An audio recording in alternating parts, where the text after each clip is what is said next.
Assalamualaikum warahmatullahi wabarakatuh. Hari ini kita ke Polda untuk pemeriksaan. Jadi kita menghormati proses hukum atas laporan Gubernur Nusa Tenggara Barat yang mengkriminalisasi Ketua KSU Rinjani karena telah memperjuangkan nasib 23.195 anggota KSU yang dianggap ini menjadi persoalan bagi gubernur ketika kita mengkritik, bahkan marah karena dengan terang-terangan Gubernur Nusa Tenggara Barat melakukan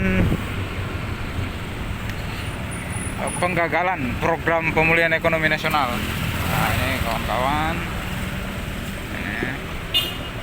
program pemulihan ekonomi nasional dengan menyatakan bahwa dana PEN itu tidak ada. Sementara Undang-Undang Nomor 2 Tahun 2020 tentang percepatan pemulihan ekonomi nasional dan juga penempatan dana PEN pada setiap klasternya itu jelas diatur di undang-undang sebagai undang-undang spesialis, Undang-Undang Nomor 2 Tahun 2020. Ya, selanjutnya dalam peraturan pemerintahnya, peraturan nomor 43, peraturan pemerintah nomor 43 tahun 2020 dan PMK 104.05 tahun 2020 tentang penempatan dana pada bank-bank mitra. Nah, hari ini kita menghargai proses hukum dan kita menghadiri pemeriksaan di Polda Nusa Tenggara Barat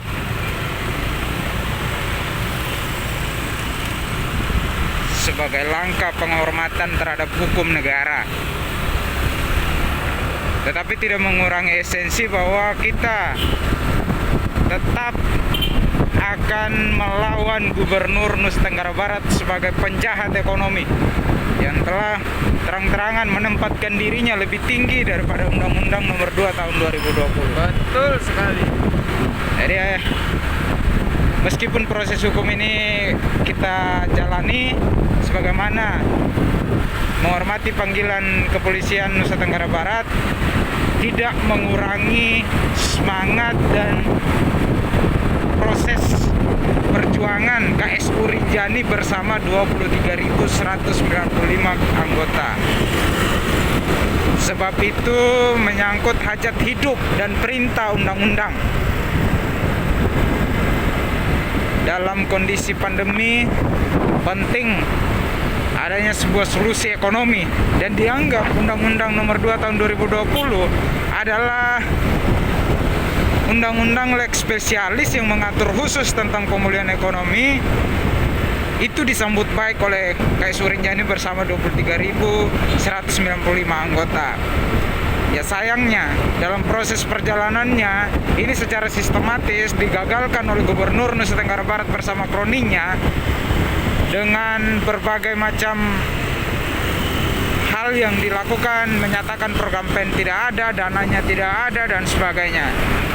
Yang pada akhirnya dari sekian persen dana negara, dana APBN, dana PEN yang ditempatkan di Nusa Tenggara Barat harus dikembalikan ke pusat pada tahun 2021. Nah, di tahun 2022 Ketua KSU Rinjani dilaporkan dengan kasus Undang-Undang ITE,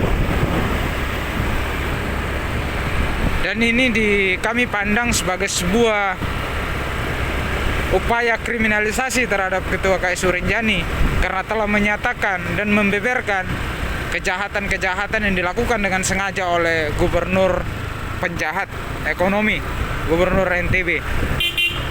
Apapun situasinya, kami akan tetap melawan dia. Konsolidasi kita dalam pembangunan ekonomi menangani COVID-19 sebagai solusi dalam situasi ancaman kebangkrutan ekonomi tetap dijalankan oleh KSU Rinjani dengan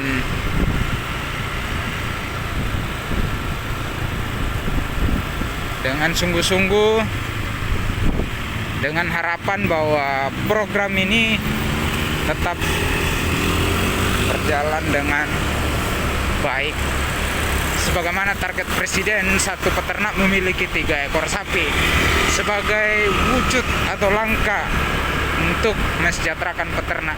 Sayangnya sampai hari ini itu tidak menjadi perhatian bagi pemerintah daerah, tetapi justru ada upaya-upaya terutama di partai oposisi, terkhususnya di Nusa Tenggara Barat, di Gubernur Nusa Tenggara Barat sebagai wakil ketua PKS, ini dengan terang-terangan menggagalkan, menghambat dan menyatakan dana PEN tidak ada. Program presiden dengan target satu peternak memiliki 3 ekor sapi itu adalah hoax.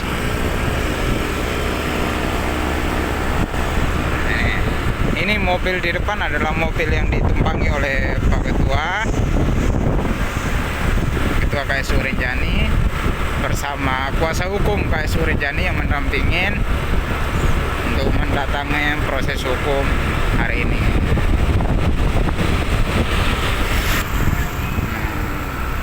Kita sudah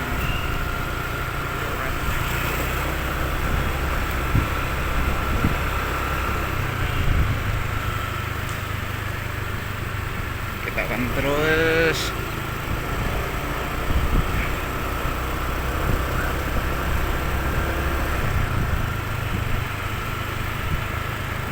pernah ke Polda ya. Wah, rupanya ramai sekali.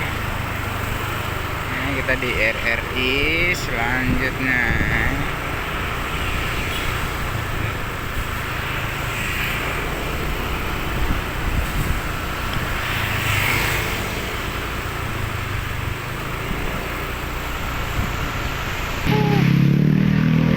Udah masuk di Polda.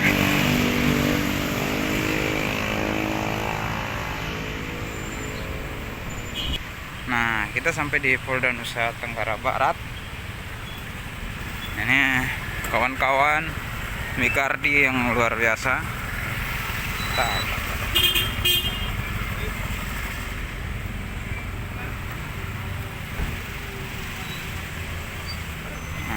Ngarat ngaro ngaji. Ngarat ngaro ngaji.